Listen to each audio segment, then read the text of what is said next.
நண்பர்களுக்கு வணக்கம். இன்றைக்கி நம்ம ஒரு ஈவினிங் ஸ்நாக்ஸ் ரெசிபி வந்து எப்படி செய்யுதுன்னு பார்க்கலாம். இன்றைக்கி நம்ம எக் வச்சு செய்ய போகிறோம், முட்டை வச்சு.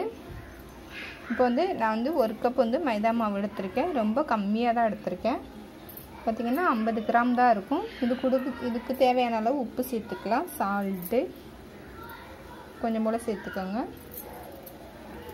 கொஞ்சம் போல் வந்து ஜீரகம் சேர்த்துக்கிறேன். இதுக்கு பதிலாக நீங்கள் வந்துட்டு எள்ளு இருந்தால் கூட வந்து சேர்த்துக்கலாம். இது பார்த்திங்கன்னா கொஞ்சம் வெதுவெதுப்பான தண்ணியில் வந்துட்டு கொஞ்சம் கொஞ்சமாக தண்ணி சேர்த்து பிசைஞ்சிக்கலாம். கொஞ்சம் கொஞ்சமாக தண்ணி சேர்த்து பிசைஞ்சிக்கோங்க. பாருங்கள், பிசைஞ்சாச்சு. இந்த பாத்துக்கு வந்து பிசைஞ்சிக்கலாம்.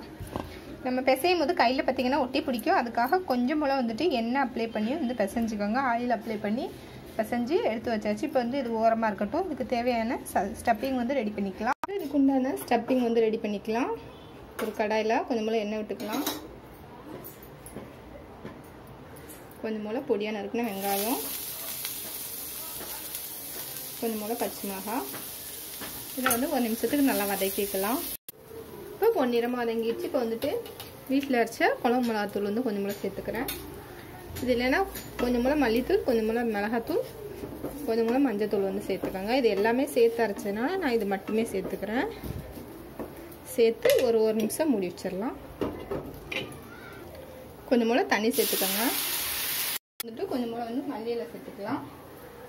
மல்லியிலை சேர்த்துட்டு நல்லா வதக்கி விட்டுக்கலாம். ஒரு முட்டை வந்து சேர்த்துக்கிறேன். எல்லாத்தையும் நல்லா கலந்து விட்டு செஞ்சு வச்சுருக்க மாவு வந்து சப்பாத்தி கட்டையில் எடுத்துக்கலாம். கீழே வந்து கொஞ்சம் போல் வந்து மாவு போட்டுக்கோங்க. அப்போ தான் வந்துட்டு ஒட்டாமல் இருக்கும். இப்போ வந்து தேய்ச்சிக்கலாம். இப்போ வந்துட்டு நல்லா வந்து தேய்ச்சி எடுத்துக்கலாம். நல்லா மெல்லிசாக வந்து தேய்ச்சிக்கோங்க. பாருங்கள், நல்லா தேய்ச்சாச்சு. இப்போ வந்துட்டு நான் நாளாக வந்துட்டு கட் பண்ணிக்க போகிறேன்.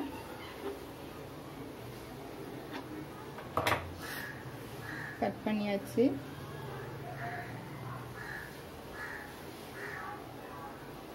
இப்போ நம்மளோட சீட்டு ரெடி ஆயிடுச்சு. ஒன்று ரெடி பண்ணி வச்சுருக்கேன். இதே போலவே இன்னொன்றையும் வந்து ரெடி பண்ணிக்கலாம்.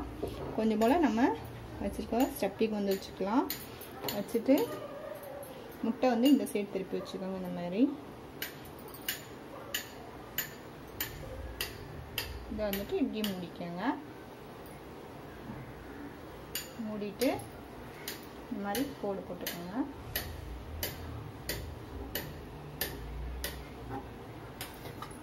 கோடு போட்டு இதை எடுத்து மேலே வச்சிடலாம்.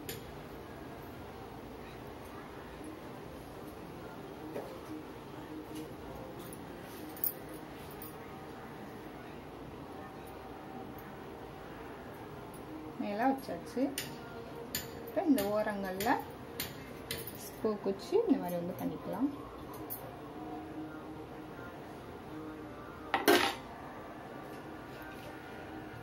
ஆனால் சூப்பராக ரெடி ஆயிடுச்சு. இப்போ இதை எண்ணெயில் போட்டு பிடிச்சி எடுத்துக்கலாம். எண்ணெய் சூடாக இருக்குது. ஒன்று வச்சிட்டோம். இப்போ வந்துட்டு அடுத்ததை வந்து வச்சிடலாம். மீடியம் வச்சுட்டு செய்யுங்க. வைக்கும்போது கவனமாக வைங்க. அப்போ தான் நல்லா மைதா மாவுனால உள்ளே நல்லா வெந்து வரும்.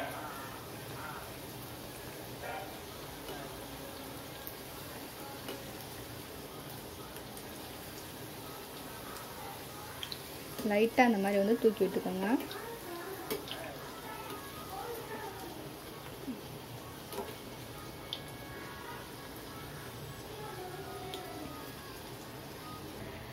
பாருங்கள், நல்லா கோல்டன் ப்ரௌன் கலரில் நல்லா வந்துடுச்சு. இப்போ வந்துட்டு எடுத்துடலாம்.